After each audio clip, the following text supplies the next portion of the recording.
ملت کی زندگی کی صبح بولتی تھی نبی نبی، شام بولتی تھی نبی نبی، دن بولتا تھا نبی نبی، رات بولتی تھی نبی نبی. وہ اٹھتے تھے تو سنت رسول کے سانچے میں ڈھل کر کے اٹھتے تھے، وہ بیٹھتے تھے تو سنت نبی کے سانچے میں ڈھل کر کے بیٹھتے تھے، وہ کسی کو کچھ بولتے تھے تو سنت نبی کا آئینہ بن کر کے بولتے تھے، وہ کسی سے محبت کرتے تھے تو نبی کون و مکان کی غلامی میں ڈھل کر کے محبت کرتے تھے، وہ کپڑے پہنتے تھے تو دنیا دار ہمارے اور آپ کی طرح نہیں بلکہ عشق رسالت اور سنت نبوی میں ڈھل کر کے پہنتے تھے. یہی وجہ ہے کہ آج تک ان کو کسی نے سلی ہوئی لنگی پہنتے ہوئے نہیں دیکھا. ہم اور آپ تو اس لیے سل کے پہنتے ہیں کہ ہمارا سطر کھل جائے گا، ہم حفاظت نہیں کر پائیں گے، لیکن مجاہد ملت علیہ رحمت رضوان اچھی طرح جانتے تھے کہ میں نبی کی سنت پر گامزن ہوں، میرے سطر کی حفاظت میرا خدا کرے گا. یہی وجہ ہے کہ کپڑے بھی پہنتے تھے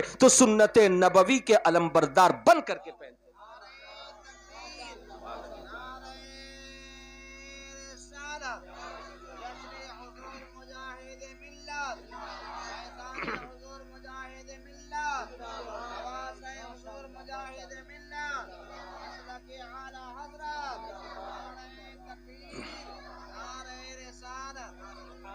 پیار سے بولیے سبحان اللہ.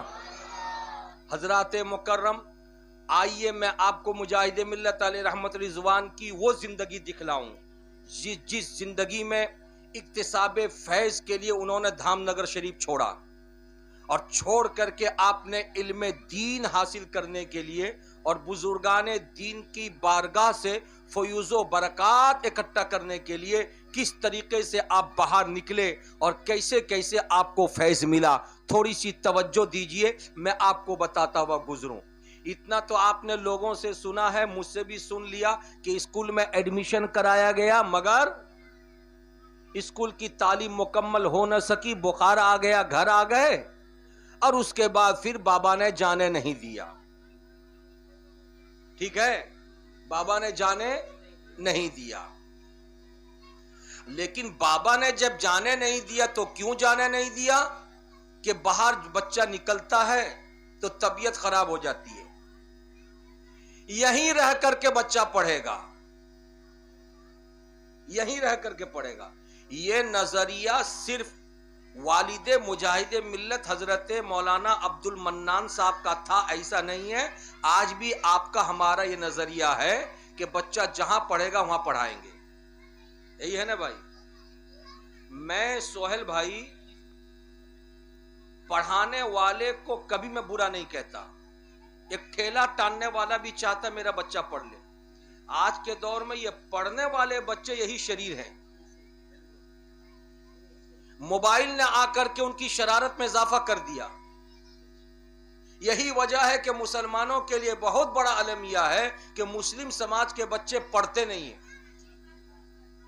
بہت بڑا المیہ ہے. زیادہ زیادہ 7-8 کلاس پڑھ لیا یا میٹرک پڑھ لیا یا 12 کر لیا. تو آج کے دور میں 12 کا کوئی ویلو ہے؟ ارے گریجویشن کرنے کے بعد بھی درد ٹھوکر کھا رہے ہیں لوگ، کوئی ویلو ہے؟ یہی وجہ ہے کہ نکل جائیے، آپ کسی بھی آفس میں نکل جائیے، دور دور تک اپنے آدمی کا پتہ نہیں. کسی بھی محکمے میں چلے جائیے، دور دور تک اپنے آدمی کا پتہ نہیں. یہ بہت بڑا المیہ ہے. ہر باپ کی یہ چاہت ہوتی ہے کہ میرا بچہ پڑھ لے. یہ پڑھنے والے کے اوپر ڈیپینڈ کرتا ہے کہ وہ پڑھتا ہے کہ نہیں پڑھتا ہے. لیکن اسی تناظر میں سرکار مجاہد ملت کی بارگاہ میں آئی ہے. اسی تناظر میں بابا نے کہا کہ بیٹا تمہیں جانا نہیں ہے تو بابا پڑھوں گا کیسے؟ کہا کہ بیٹا اللہ نے دولت دی ہے، دولت کو ادھر ادھر راستے میں کیوں خرچ کروں، تمہاری پڑھائی میں خرچ کروں گا. مولانا ظہور نام کے ایک عالم کو الہ آباد سے بلایا اور بلا کر کے اپنے گھر دھام نگر شریف میں رکھا اور کہا میرے بچے کو پڑھائیے، میرے بچے کو پڑھائیے.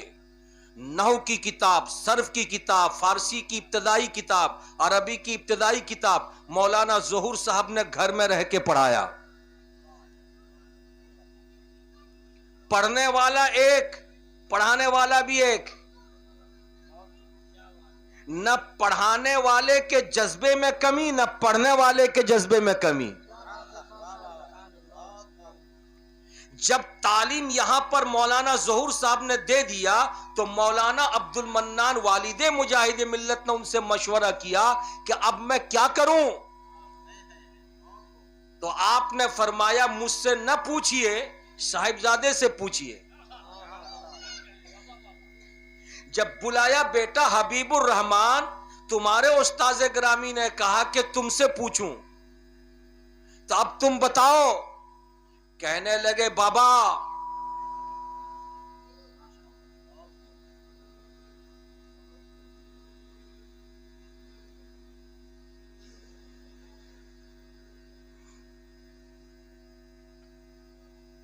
درود پاک پڑھی. اللہم صلی علی سیدنا شفیعنا نبینا مولانا محمد والی وبارک وسلم صلاۃ و سلام علیک یا رسول اللہ وسلم علیک یا حبیب اللہ صلی اللہ تعالی علیہ وسلم. حضرات جب پوچھنے لگے بیٹا اب کیا کروں، تو سرکار مجاہد ملت تڑپ گئے اور کہا کہ ابا اگر کوئی دھوپ سے آیا ہو اور اس کو پانی پینے کی چاہت ہو اور چھوٹے گلاس میں پانی دیں آپ، اس کی پیاس بجھے گی؟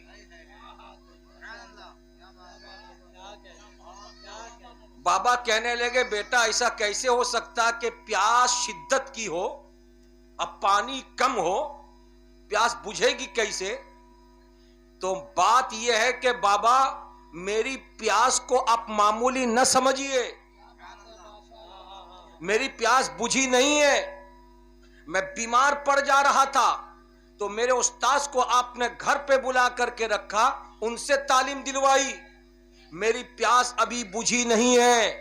اس لیے بابا اب میں آپ سے کہتا ہوں کہ اب مجھ کو دھام نگر شریف سے باہر نکالیے تاکہ میں جاؤں اور رسول کونین کے گھر میں رہ کر کے علم کی پیاس بجھاؤں. تو آپ کے والد بزرگوار نے الہ آباد کی طرف نظر اٹھائی، مدرسہ سبحانیہ کی وہ 4 دیواری نظر آئی. صاحبزادے کا ایڈمیشن مدرسہ سبحانیہ میں کر دیا اور مدرسہ سبحانیہ میں علم حاصل کرنے کے بعد سرکار مجاہد ملت علیہ رحمت رضوان علم کے اس منزل پہ فائز ہو چکے تھے جس منزل پہ پڑھانے والا استاد جب شاگرد کو دیکھتا ہے تو سینہ چوڑا کر کے فخر کرتا ہے. اور سارے اساتذہ کو یہ علم ہو چکا تھا کہ مجاہد ملت حبیب الرحمان کو وہ علم مل گیا جس علم کے وہ متلاشی تھے. یہی وجہ ہے کہ سارے کے سارے اساتذہ خاموش تھے لیکن حبیب الرحمان تڑپ اٹھے اور کہا کہ اے مدرسہ سبحانیہ کے میرے اساتذہ، آپ لوگوں کا شکریہ. میں اپنی زندگی کا کوئی کام ایسا کروں جو آپ کے علم کا بدلہ ہو سکے تو کوئی کام میرے پاس نہیں ہے. یعنی استاذ کے احسان کا بدلہ دیا نہیں جا سکتا، لیکن میرے علم کی پیاس ابھی بھی نہیں بجھی ہے. پوچھا تھا اساتذہ نے اے حبیب الرحمان اب آگے کی منزل کیا ہے تمہاری؟ تو حضور مجاہد ملت کہتے ہیں دھام نگر سے چلا تھا تو الہ آباد مدرسہ سبحانیہ پہنچا تھا. اب مدرسہ سبحانیہ میں رہ کر کے مجھ کو بریلی شریف کی یاد ستا رہی ہے، دیار اعلی حضرت کی مٹی مجھ کو بلا رہی ہے. ہوائیں آتی ہیں حبیب الرحمان کے جسم سے لگ کر کے دربار اعلی حضرت کی خوشبو سنگاتی ہیں. اس لیے مجھ کو اعلی حضرت کے بنائے ہوئے مدرسے منظر اسلام میں لے کے داخلہ کرا دیا جائے. مولانا حبیب الرحمان سرکار مجاہد ملت کو منظر اسلام میں لے کر کے داخلہ کرایا گیا اور آپ نے علم وہاں پر حاصل کیا. اب میں سمجھ نہیں پا رہا ہوں، معقولات کا معاملہ ہو سبحانیہ میں پڑھ چکے ہیں، منقولات کا معاملہ ہو سبحانیہ میں پڑھ چکے ہیں، صرف کا معاملہ ہو سبحانیہ میں پڑھ چکے ہیں، نحو کا معاملہ ہو سبحانیہ میں پڑھ چکے ہیں، منطق کا معاملہ ہو سبحانیہ میں پڑھ چکے ہیں، فلسفے کا معاملہ ہو سبحانیہ میں پڑھ چکے ہیں. اب منظر اسلام جانے کے لیے آپ پر کیوں تول رہے ہیں؟ محبت آواز دیتی ہے سخاوت حسین تم جانتے نہیں ہو. علم الگ ہے، تربیت الگ ہے. یہاں علم حاصل کیا ہے اور منظر اسلام میں رہ کر کے دیار اعلی حضرت سے تربیت حاصل کریں گے.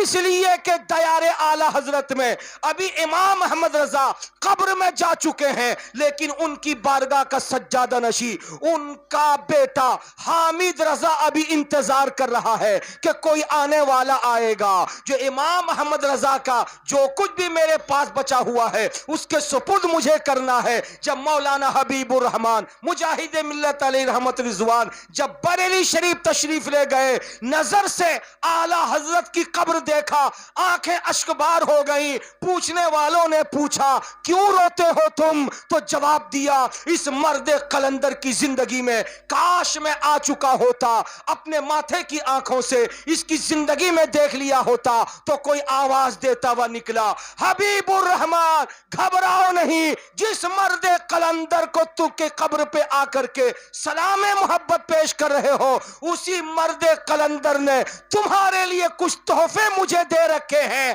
آؤ سینے سے قریب ہو جاؤ اور جو تحفے ہیں اس کو لے لو، اس لیے کہ آنے والا وقت ہوگا حبیب الرحمان ہوگا اور مسلک اعلی حضرت کا چراغ لے کر کے پورے ہندوستان میں جلاتا ہوا نظر آئے گا.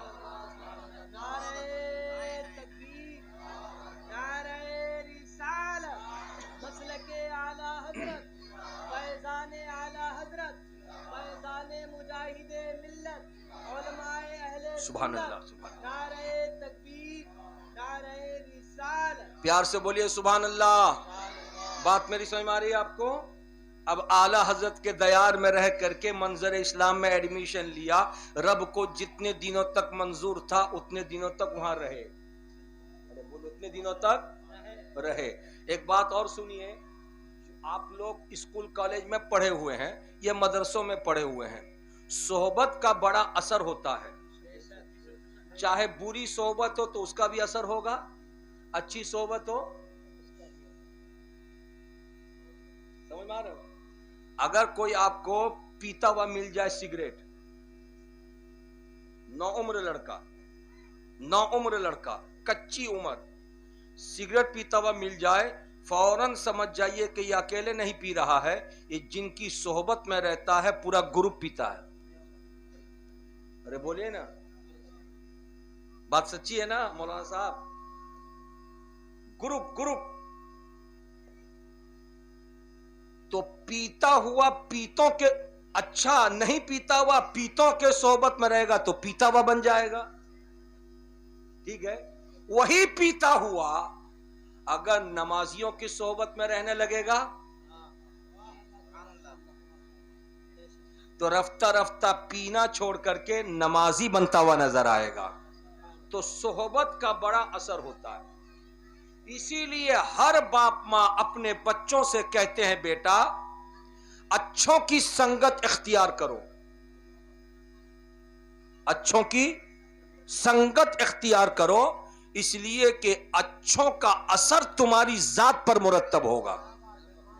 اور اس کو اگر میں قبرستان کے حوالے سے بتا دوں، چونکہ جاوید بابو کی امی اور ان کے ابو کے ایصال ثواب کا بھی معاملہ ہے، اگر قبرستان کے حوالے سے بتا دوں تو ذرا سا اور اچھا ہو جائے گا کہ سرکار کے فرمان کا ایک مجموعہ ہے اور جس کا مفہوم ہے کہ اپنے مردوں کو نیکوں کے پاس دفن کرو.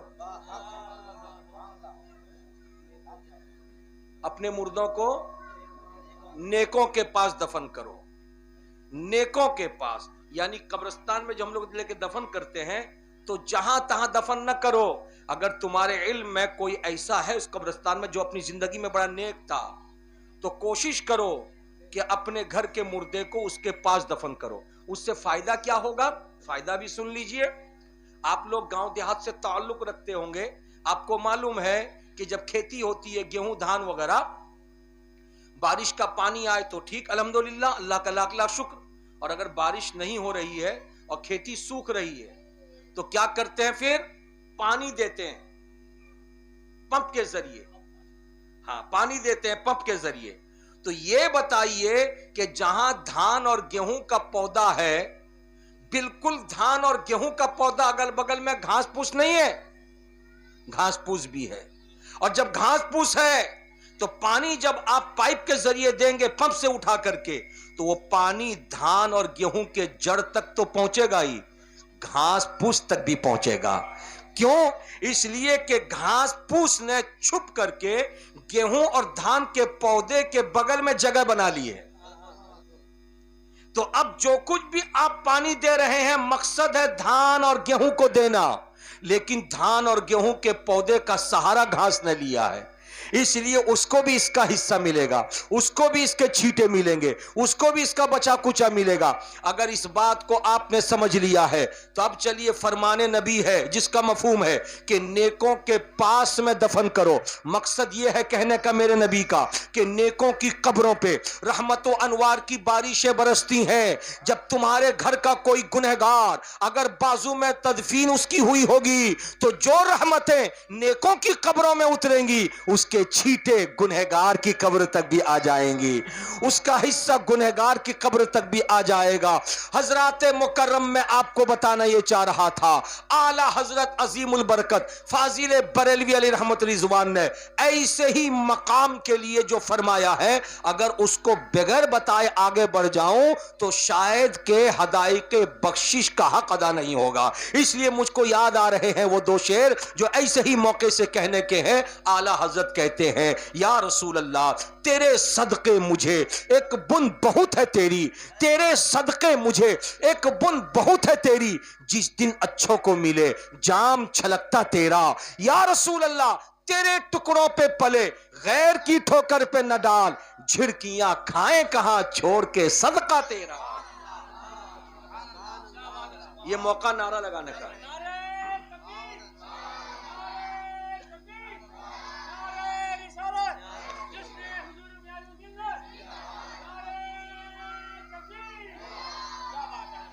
پیار سے بولیے سبحان اللہ۔ بات میری سمجھ میں آ رہی ہے آپ کو؟ یا رسول اللہ تیرے ٹکڑوں پہ پلے غیر کی ٹھوکر پہ نہ ڈال، جھڑکیاں کھائیں کہاں چھوڑ کے صدقہ تیرا، تیرے صدقے مجھے ایک بن بہت ہے تیری، جس دن اچھوں کو ملے جام چھلکتا تیرا۔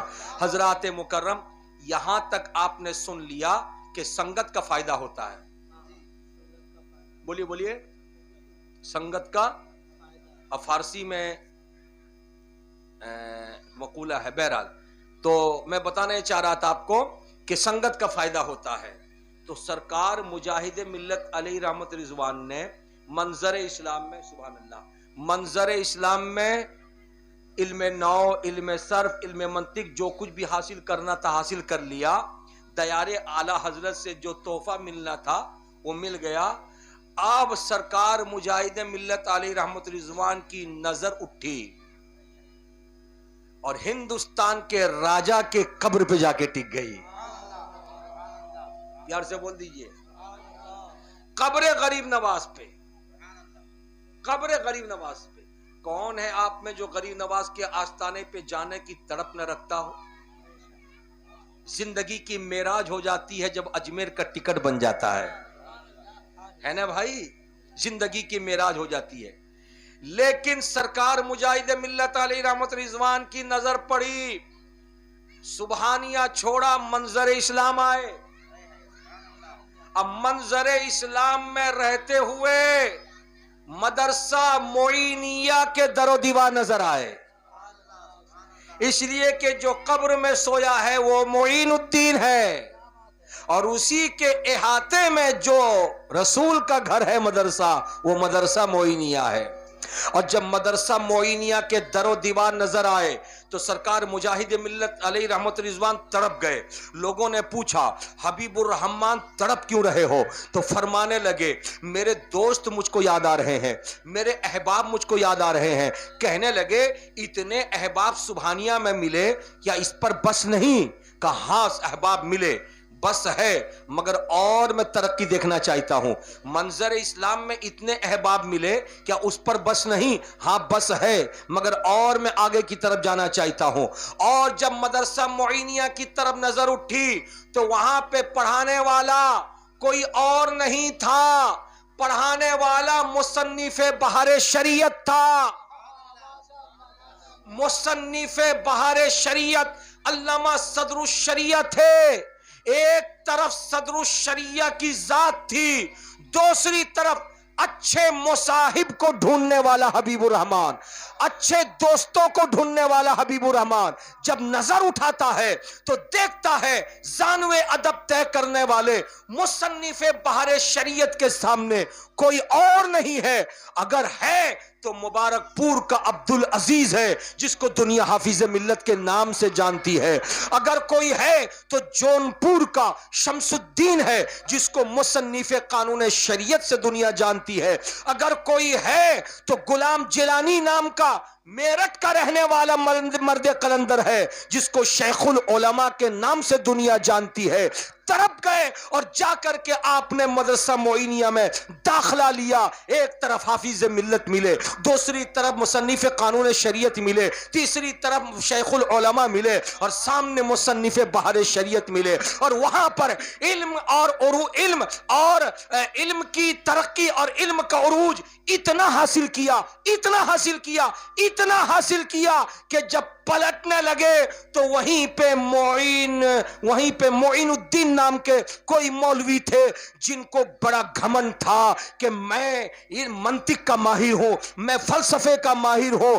فرماتے ہیں علامہ میرٹھی صاحب کہ جو علم اور منطق اور فلسفے پہ عبور رکھنے والا معین الدین نام کا انسان اجمیر میں رہتا تھا, جس کو گھمن تھا کہ میرے مقابلے میں کوئی نہیں, اگر کوئی آنے والا آئے گا تو مدرسہ معینیہ سے نکل کر کے آئے گا. اور مدرسہ معینیہ میں پڑھانے والا کون ہے, پڑھنے والے کون ہیں, میں خوب جانتا ہوں. اس لیے کہ دودھ دینے والی گائے دودھ دیتی ہے, شہد نہیں دیتی ہے. اس لیے کہ ٹیوب ویل پانی دیتا ہے, دودھ نہیں دیتا ہے. آٹا چکی سے آٹا نکالا جاتا ہے, چنے کی دال نہیں نکالی جاتی ہے. میں خوب جانتا ہوں جو مدرسہ معینیہ میں پڑھانے والا ہے اس کا نام صدر الشریعہ ہے, علامہ امجد علی ہے. اس کے پاس تفقہ ہے, وہ فقہ میں ماہر ہے. اس لیے شاگردوں کے سینے میں اگر کوئی علم اتارا ہوگا تو فقہ کا علم اتارا ہوگا, تفقہ اتارا ہوگا, جو علم مسائل کا شریعت کا علم اتارا ہوگا, جس سے مسئلے مسائل کی جانکاری ملی ہوگی. اس کے علاوہ کوئی بھی کچھ نہیں کر سکتا. وہ اپنے منطق میں, اپنے فلسفے میں چور تھا. مجاہد ملت علی رحمہ اس کے سامنے کھڑے ہو گئے, اور کھڑے ہو کر علامہ میرٹھی کہتے ہیں کہ سرکار مجاہد ملت نے منطق اور فلسفے کا ایسا چوبتا ہوا سوال اس کے سامنے رکھ دیا کہ دائیں بائیں دیکھ کر کے بھاگتا نکلا, اور کہنے لگا کہ صدر الشریعہ کے دروازے پر آنے والے یہ طالبان علوم میں نے ان کو ہلکے میں لیا تھا اور سمجھا تھا ان کے پاس صرف اور صرف فقہ کا علم ہوگا, مگر ایسا نہیں ہے. صدر الشریعہ نے فقہ بھی دیا ہے, اصول فقہ بھی دیا ہے, حدیث بھی دیا ہے, اصول حدیث بھی دیا ہے. سارے علوم و فنون کا خزانہ ان کے سینوں میں اتار دیا.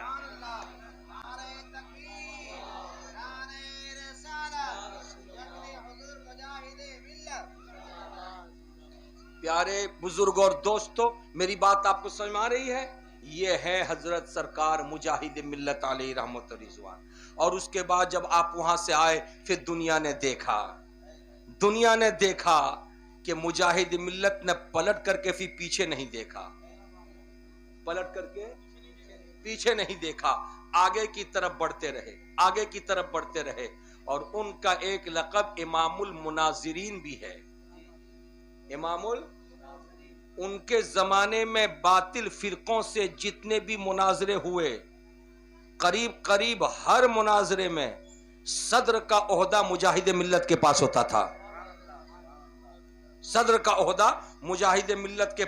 تھا. یعنی علماء, خواہ وہ یو پی کے علماء ہوں, خواہ وہ بہار کے علماء ہوں, خواہ جھارکھنڈ اور بنگال کے علماء ہوں, چاہے ہریانہ کے علماء ہوں, دلی, بمبے, مہاراشٹر کے علماء ہوں, سارے علماء اکٹھا ہو جائیں, مگر جب صدر کے منتخب کرنے کی باری آئے گی تو سب کی زبان ایک ہو کے یہی کہے گی علامہ حبیب الرحمان کو صدر بنایا جائے, علامہ حبیب الرحمان کو صدر بنایا جائے. حضرات, اب میں یہاں ٹھہر کر کے ایک بات بتانا چاہتا ہوں. ایک بات سننے میری بات آپ لوگ, چچا سب سمجھ میں آ رہا ہے کہ نہیں آ رہا ہے؟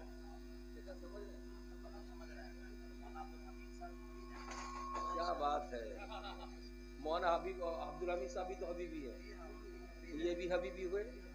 واہ کیا بات ہے، ماشاء اللہ ماشاء اللہ. سمجھ رہے ہیں نا؟ ایک بات میں آپ کو بتانا چاہتا ہوں کہ مناظرہ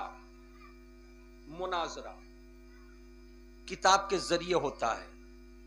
آپ زبان سے کچھ کہیں، جو زبان سے کہہ رہے ہیں وہ کتاب سے دلیل دینی پڑے گی. بات سمجھ رہی ہے؟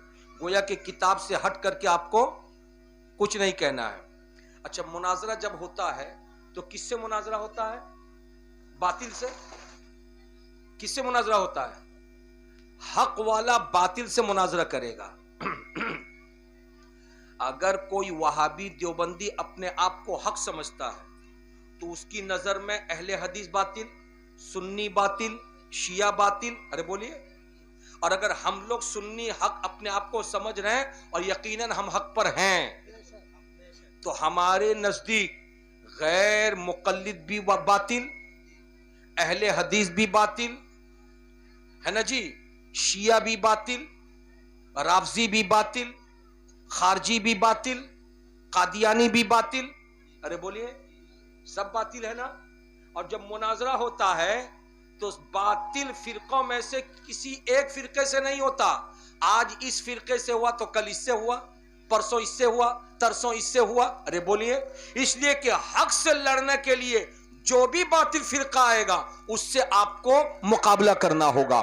مجاہد ملت علیہ رحمت رضوان کو جب صدر منتخب کیا جاتا ہے تو صدر وہ ہوتا ہے جو موجود لوگوں میں سب سے پاورفل ہو. صدر وہ ہوتا ہے جو موجود علماء میں سب سے زیادہ علم رکھنے والا ہو. صدر وہ ہوتا ہے جو موجود متقیوں میں سب سے زیادہ تقوی والا ہو. ارے بولیے نا بھائی. صدر وہ ہوتا ہے جو موجود چالاک لوگوں میں سب سے زیادہ چالاک ہو. صدر وہ ہوتا ہے جو موجود تمام لوگوں میں سب سے زیادہ علم و فن کا ماہر ہو، وہی صدر ہوتا ہے. اب بات یہاں تک نکل کر کے آ گئی جب مجاہد ملت علیہ رحمت رضوان اپنے زمانے کے ہر مناظرے میں صدر منتخب ہوتے تھے. اور مناظرہ کبھی قادیانی سے بھی ہوتا تھا، مناظرہ کبھی اہل حدیث سے بھی ہوتا تھا، مناظرہ کبھی رافضی سے بھی ہوتا تھا، مناظرہ کبھی خارجی سے بھی ہوتا تھا، مناظرہ کبھی شیعہ سے بھی ہوتا تھا. اور ہر مناظرے کے اسٹیج میں مجاہد ملت صدر ہیں. پتہ یہ چلا پروردگار عالم نے اتنا علم ان کو عطا فرما دیا تھا کہ حق پہ رہ کر کے جو بھی باطل قوت آئے مجاہد ملت سے ٹکرا کر کے پاش پاش ہوتی ہوئی نظر آئے. یہ مجاہد ملت علیہ رحمت رضوان کا علم تھا. حق سے ٹکرانے کی خیمہ لے کر کے کوئی آئے تو مجاہد ملت کھڑے ہو جائیں اور باطل کو شکست ہو جائے. یہ مجاہد ملت علیہ رحمت رضوان ہے. بہرحال اب میں آپ کو وقت ہو رہا ہے کتنا ہوا دیکھیے، ٹائم دیکھیے 10:28 اور 10:15 میں آپ ہیں. ارے پتہ ہی نہیں چل رہا نا. واہ واہ واہ. نہیں اتنا بھی نہیں بولیں گے. کل مجھ کو صبح سفر بھی کرنا، 7:30 بجے ٹرین ہے، مالدہ جانا ہے. اور ویسے آپ لوگوں کا ٹارگیٹ بھی 10 ساڑھے 10 کا تھا. بہرحال آپ لوگوں کی محبت تھی، اتنی دیر بول لیا. 2-4-5 منٹ اور سن لیے، اس کے بعد پھر گفتگو ختم کر ہے نا. آپ کو نیند بھی آ رہی ہے. چلیے کوئی بات نہیں ہے. بہرحال درود پاک سنا لیجیے. اللہم صلی علی سیدنا شفیعنا طبیب قلوبنا ماوانا ملجانا محمد والہ وبارک وسلم. صلاۃ و سلاما علیک یا رسول اللہ وسلم علیک یا حبیب اللہ صلی اللہ تعالی علیہ وسلم. ابھی میں ختم کرتا ہوں. لے آئیے ختم کرتا ہوں. محلے میں سب سے بڑا گھر کس کا ہے؟ کسی بھی مسلم محلے میں اللہ کا گھر. ارے بولیے نا بھائی. یعنی مسجد. مسجد سے بڑی جگہ، قابل تعظیم جگہ کوئی دوسری جگہ ہے کیا؟ ارے بولیے نا. نہیں نا. وہ اللہ کا گھر ہے. ہر محلے کا مرکز مسجد ہے. ہر محلے کا مرکز مسجد ہے. اور اس مرکز کا روح رواں امام ہے نا بھائی. جس مسلم محلے میں